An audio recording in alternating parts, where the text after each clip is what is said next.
The Invisible Woman. Nora Bennett had perfected the art of being invisible. At 26, she moved through the gleaming corridors of Sterling Industries like a ghost in designer flats, her presence acknowledged only when someone needed something. Coffee refilled, meetings rescheduled, problems solved before they even reached the executive floor. She was efficiency personified, a shadow that anticipated needs before they were spoken. Her desk sat outside the corner office like a sentinel's post, where she orchestrated the complex symphony of Julian Sterling's professional life. The CEO's schedule lived and breathed through her fingertips, every appointment, every call, every moment accounted for with military precision. She knew his preferences better than he did. Black coffee, no sugar, meetings scheduled with 15-minute buffers, lunch at his desk when the quarterly reports demanded his attention. Julian Sterling himself remained an enigma, wrapped in Italian suits and cold efficiency. In the 18 months since Nora had taken the position, their interactions had been strictly professional. Clipped instructions delivered without eye contact, approving nods when she handed him documents, the occasional thank you that felt more like a reflex than genuine gratitude. He was handsome in the way that magazines featured on their covers, sharp jawline, dark hair always perfectly styled, eyes the color of storm clouds that never seemed to truly see her. The office buzzed with whispered speculation about their enigmatic CEO. Some said he'd built his empire on ruthless ambition after his father's company collapsed in scandal.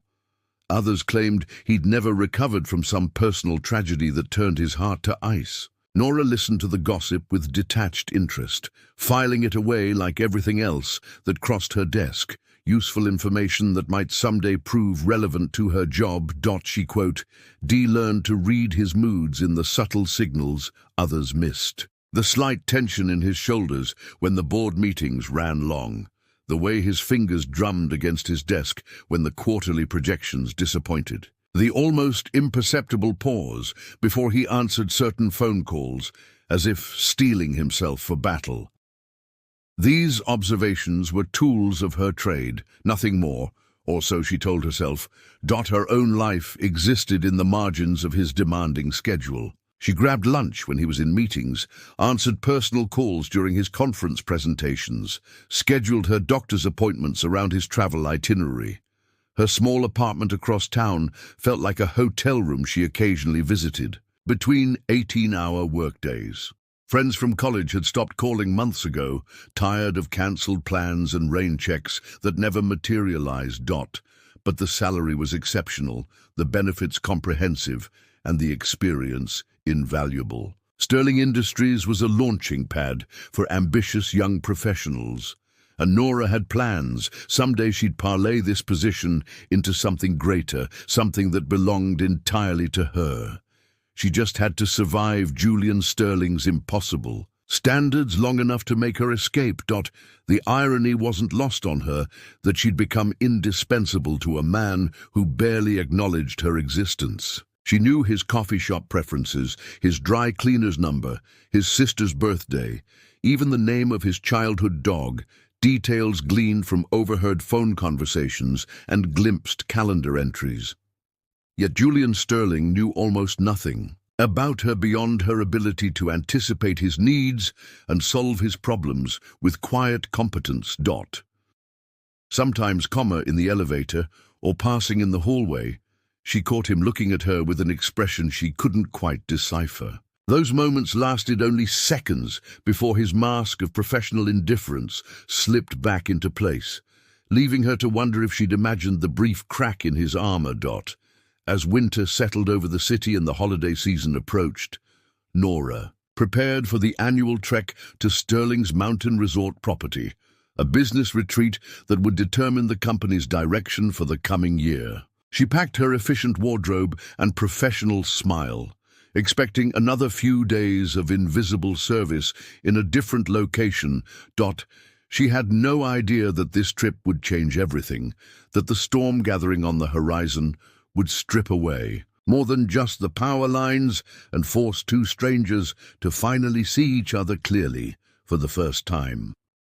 Storm's arrival, Julian Sterling, had built his reputation on control over his emotions, his business, his carefully constructed world where every variable could be managed and predicted. At 32, he commanded respect through distance, wielding silence like a weapon and efficiency like armor. The drive to Whitmore Mountain Resort should have been routine, 3 hours of reviewing quarterly projections, while his assistant handled the details that kept his empire running. Smoothly. But Mother Nature had other plans. The first snowflakes began falling as they left the city limits, innocent enough that Julian barely glanced up from his laptop.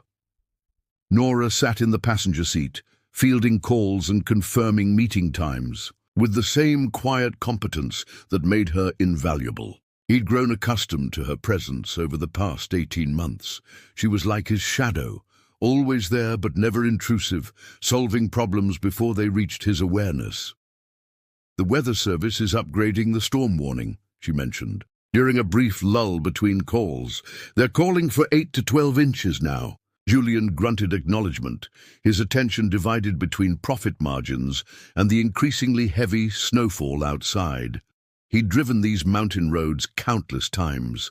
A little snow wouldn't deter him from reaching the resort where his senior executives waited. The weekend meetings were crucial. Sterling Industries was positioned for a major expansion, and every decision made in the next 48 hours would shape the company's trajectory. By the time they reached the mountain highway, the snow was falling in thick, swirling curtains that reduced visibility to mere yards. The luxury sedan's headlights carved weak paths through the white darkness, and Julian finally closed his laptop with growing unease. He'd built his success on calculated risks, but this was rapidly becoming something else entirely. "Maybe we should turn back," Nora suggested quietly, her usual deference tinged with genuine concern. She'd been watching the weather reports on her phone, her face illuminated by the screen's blue glow. "The interstate's already closing behind us." Pride and stubborn determination kept Julian's hands steady on the wheel. Sterling Industries executives didn't retreat at the first sign of adversity. They adapted, overcame, conquered. "We're more than halfway there. The resort has a backup generator and 4-wheel drive vehicles. We'll be fine." But the mountain had its own plans for the CEO, who thought he could control everything. The sedan's engine began to sputter 20 minutes later, altitude and cold conspiring against the precisely tuned machine. Julian coaxed it through another mile before the inevitable happened, steam rising from under the hood, the smell of overheated metal filling the cabin, mechanical death on a deserted mountain road in the middle of a blizzard. "Damn," Julian muttered, perhaps the first genuine emotion Nora had ever heard from him. They sat in sudden silence, emergency flashes painting the swirling snow in rhythmic red pulses. His phone showed no service. Civilization felt impossibly far away. Nora studied her own device, scrolling through emergency contacts and weather updates with characteristic efficiency. "There's a ranger station about 2 miles back, but..." She gestured toward the whiteout conditions outside. Walking in this storm would be suicide. Julian's jaw tightened as he calculated their options. The resort was still 15 miles ahead, the ranger station invisible behind them. The car's heater would work until the battery died, buying them perhaps 6 hours before hypothermia became a real threat. For the first time in years, Julian Sterling faced a situation where his wealth, connections, and commanding presence meant absolutely nothing.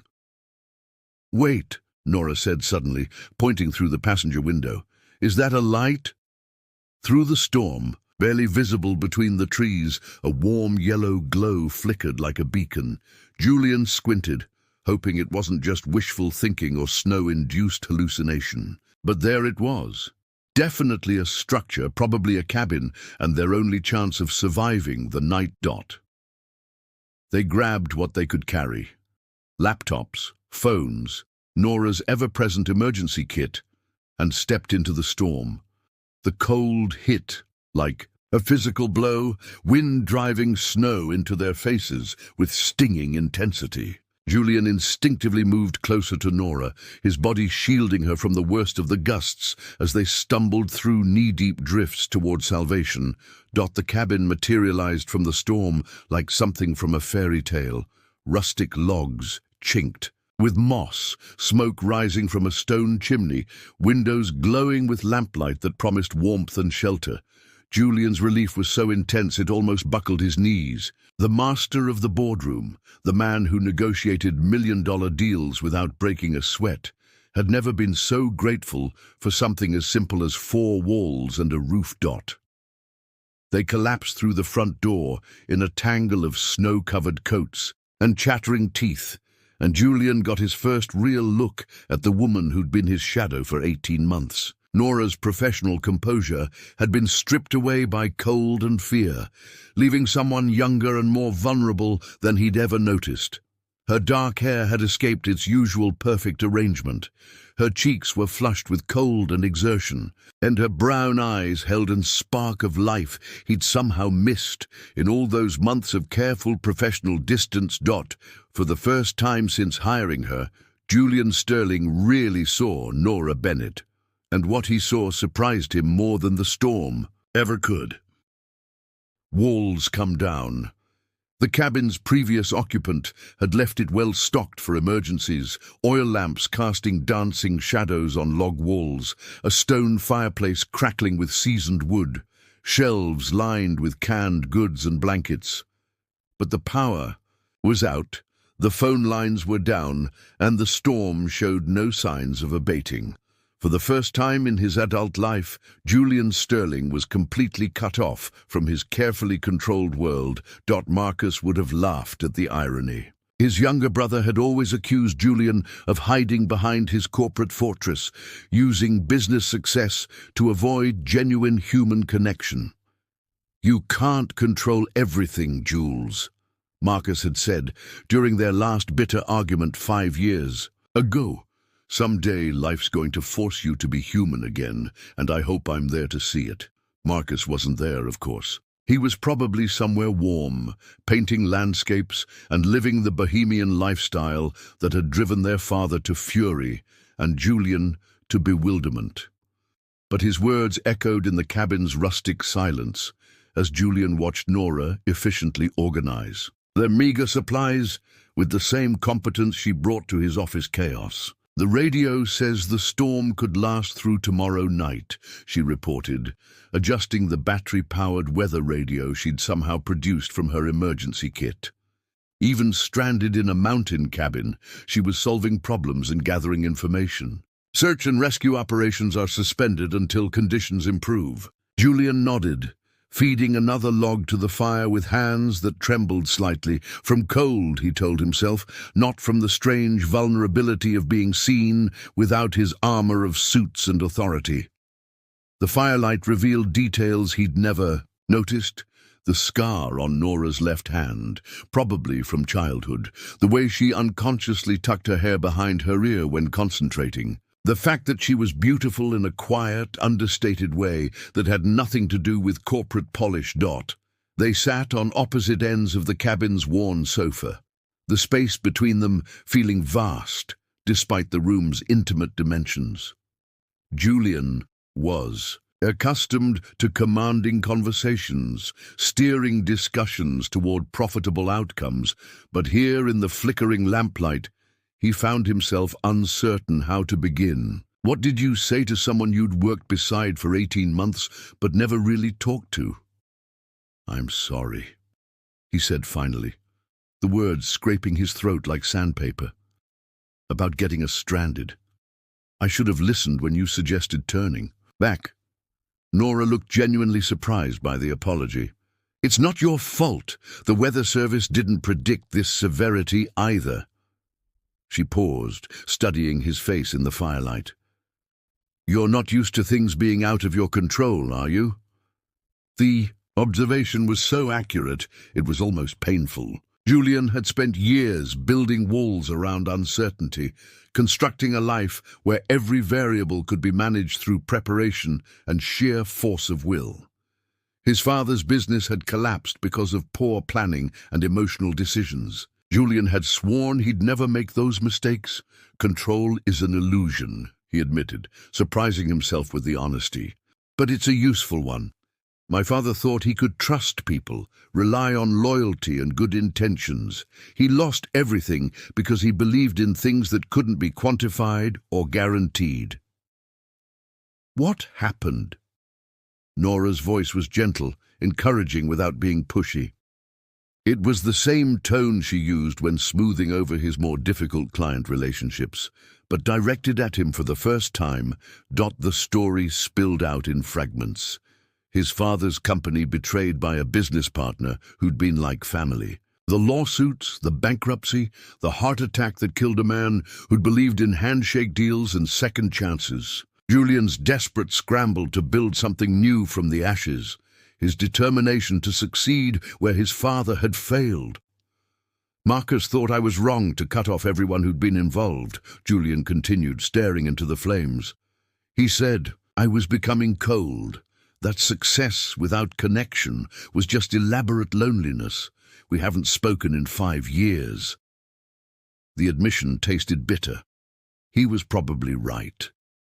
Nora was quiet for a long moment, processing revelations that recontextualized every interaction they'd shared. The demanding boss she'd known was revealed as someone afraid of being vulnerable, using professional distance as protection against the kind of betrayal that had destroyed his family.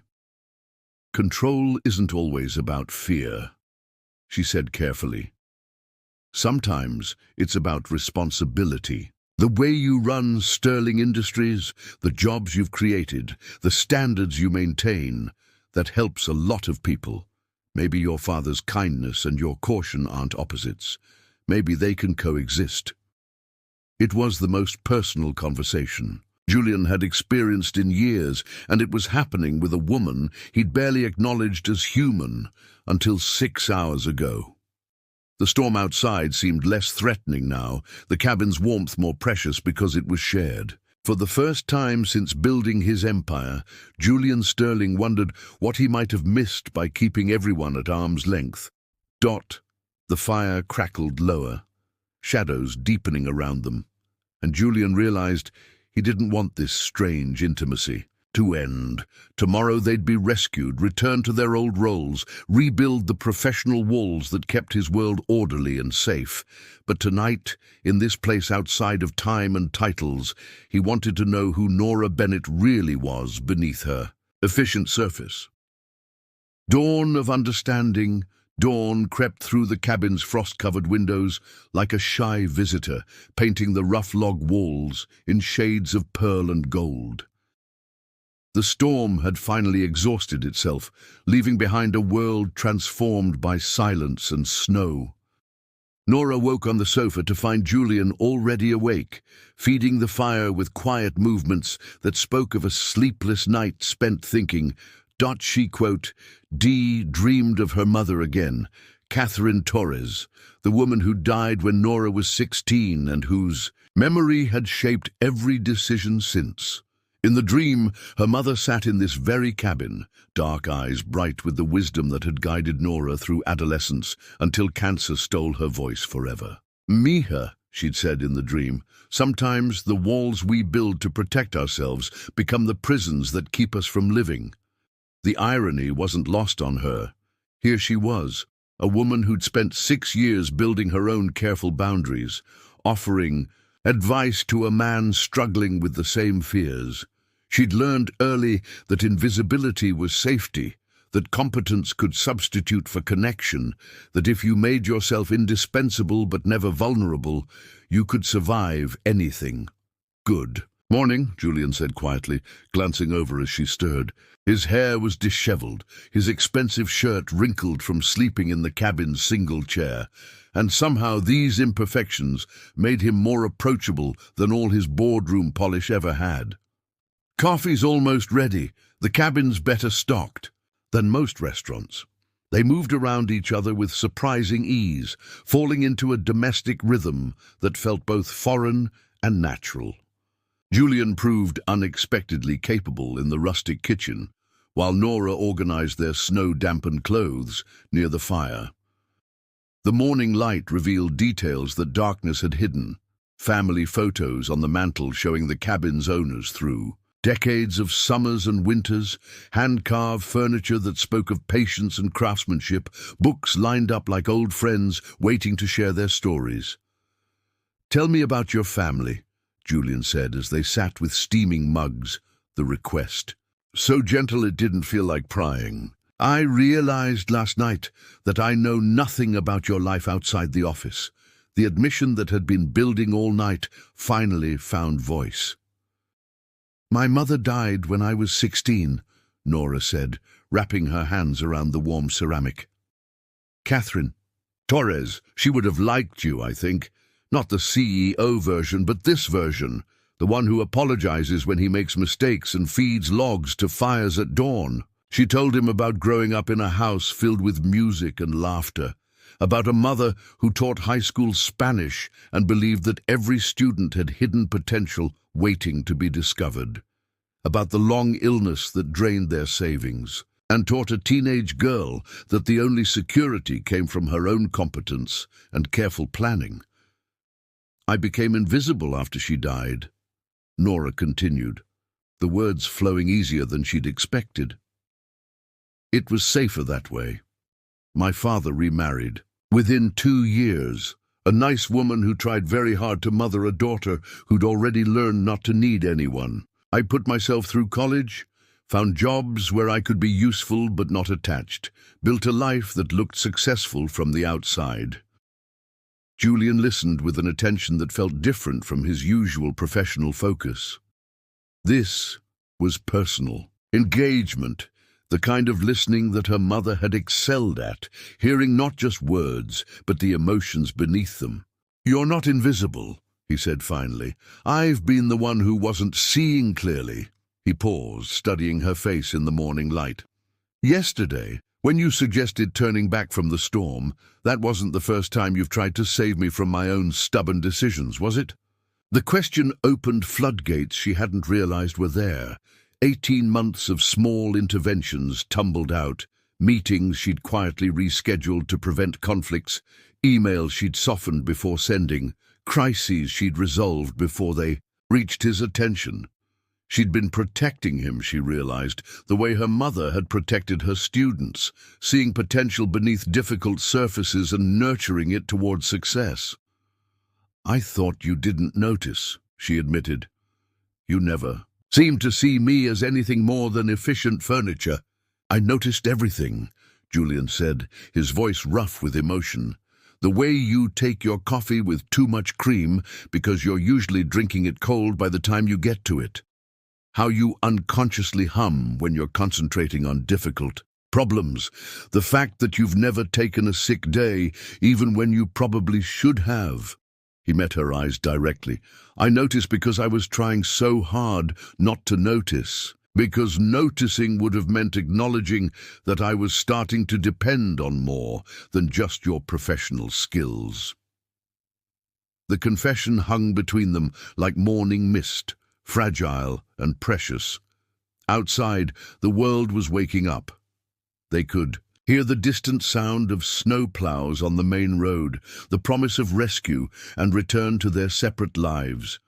But inside the cabin, 2 people who'd spent months as strangers were finally seeing each other clearly. "What happens when we go back?" Nora asked, voicing the question they both feared to address. Julian reached across the space between them, his fingers brushing hers with tentative warmth. "I don't know," he admitted. "But I know I don't want to pretend this didn't happen. I don't want to go back to being strangers who happen to share an office." The sound of approaching engines grew louder, search and rescue probably, or county plows clearing the road. Their isolated sanctuary was about to be breached by the outside world with all its complications and expectations, but for this moment In the golden morning light of the cabin that had sheltered their transformation, Julian Sterling and Nora Bennett were no longer CEO and assistant. They were simply two people who'd found each other in a storm and discovered they didn't want to let go. After the thaw 3 weeks later, Rebecca Torres sat across from her best friend in their usual corner booth at Café Luna, trying to process the transformation she was witnessing. Nora looked different, not just the obvious changes like the softer hairstyle or the confidence in her posture, but something deeper. The careful guardedness that had defined her since high school had melted away, replaced by a warmth that reminded Rebecca of the girl she'd known before grief taught her to hide. "So let me get this straight," Rebecca said, stirring her latte. "With exaggerated precision, your Ice King boss gets you stranded in a blizzard, spends 12 hours pouring his heart out by a fireplace, and now you're dating? This sounds like the plot of a romance novel." Nora laughed, a sound that held more genuine joy than Rebecca had heard in years. "It's more complicated than that. We're still figuring out what we are, what we can be. The power dynamics at Sterling Industries aren't exactly simple to navigate, but the complications were working themselves out in ways that surprised everyone, including Julian. The Monday after their mountain rescue, he'd called an executive meeting that sent shockwaves through the corporate hierarchy. Sterling Industries would be restructuring, not downsizing, but expanding in ways that distributed authority more broadly and created advancement opportunities for talented employees who'd been overlooked by the old boys network. Nora found herself promoted to Director of Strategic Operations, a newly created position that officially recognized the role she'd been playing unofficially for months. Her desk moved from outside Julian's office to down the hall, creating professional distance while acknowledging their personal connection. It was a delicate balance, but one they were learning to maintain. "The board thinks he's lost his mind," Rebecca observed, having done her research on Sterling Industries' recent announcements. Profit-sharing plans, expanded family leave policies, management training programs. It's like he's trying to become the anti-CEO. He's trying to become the kind of leader his father was, but with better boundaries, Nora corrected. Someone who can care about people without being naive about business realities. It's actually brilliant. Employee satisfaction is up, productivity is climbing, and we're attracting top talent from competitors who still think fear is an effective motivator. The changes weren't without challenges. Some of the old guard resented the new approach, and there were whispers about Julian's judgment being compromised by his relationship with his former assistant. But the quarterly numbers spoke louder than gossip. Sterling Industries was thriving under leadership that combined strategic thinking with genuine concern for human welfare. Rebecca studied her friend's face, noting the absence of the shadows that had lingered there for years. "And personally, how are you handling dating someone who used to pay your salary?" It was the question that kept Nora awake some nights, wrestling with insecurities and power dynamics that couldn't be solved by reorganization charts. "We're taking it slowly," she admitted, "learning to separate Julian, the CEO, from Julian, the man I'm falling in love with. Some days are easier than others." They were discovering each other in small increments. Saturday morning coffee shops, where Julian relaxed enough to argue about baseball, evening walks where Nora shared stories from her college years, quiet dinners where they planned not just Sterling Industries' future but their own. It was courtship complicated by corporate politics and personal histories, but it was real in ways that neither had experienced before. "He wants me to meet his brother," Nora continued, a note of nervousness creeping into her voice. "Marcus is flying in from Oregon next month. Apparently, Julian called him after we got back from the mountain, first time they'd spoken in 5 years. The reconciliation with Marcus had been another casualty of the storm's aftermath. Julian's near-death experience, because that's what The mountain rescue team said it could have been, if not for the cabin, had stripped away the pride that had kept the Sterling brothers apart. Their first phone conversation had lasted 3 hours, tears and apologies flowing across the distance that geography and stubbornness had created. "Sounds serious," Rebecca said, grinning at her friend's obvious happiness. "What does your mother's voice tell you about all this?" It was their old code, the way they'd talked through decisions since high school, imagining the wisdom that Catherine Torres would have offered if cancer hadn't stolen her guidance too soon. Nora considered the question seriously, as she always did.